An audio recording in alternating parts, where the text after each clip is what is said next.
Bulletproof Radio, a state of high performance. If a woman came to you right now and said, I'm thinking about starting IF, what is the number one benefit that you would tell her that she would get? Energy. It's energy. Energy and then time, but they kind of go hand in hand. I have never felt more energized and free. I mean, to say one thing's hard, but I'd say energy, time, and freedom. Energy, time, and freedom. Wow. Okay. Those are so important for everyone. And it's very hard to write a book and say, get more energy. And I always kind of torture my editors to say, no, we have to put energy on the cover because there's like weight loss, because people buy books for that. Right. But thank you for just straight up. Yeah, you get your energy back. And once you have that, everything else is better. Right. And people always say, I'm sure you hear it too, my colleagues will look at me and say, really, you haven't eaten anything today? How are you not on the floor sleeping?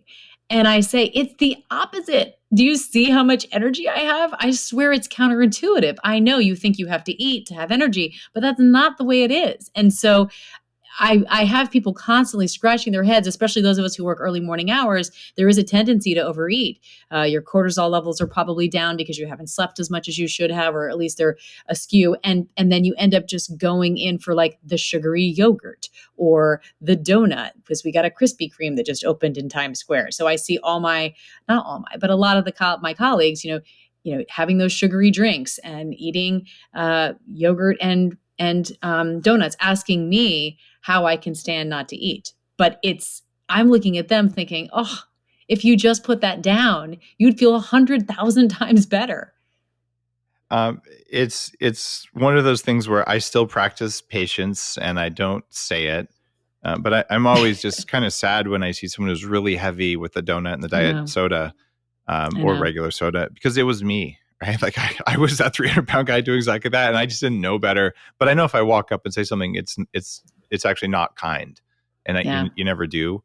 And by sharing information like you just did here, I hope that we can find a few people who are dealing with it of any age, and just like what you just said, it's about the energy, right? Yeah, and I think it's pretty cool just to know that you don't have to be a slave to it, because it is a drug. I mean, sugar is absolutely a drug. And once you stop ingesting it, you don't want it anymore. It's really remarkable. And if I do taste something, all of a sudden I'm like, whoa, I think I go, ugh, when I taste it, because you can taste the sugar and it's repulsive. It's the opposite.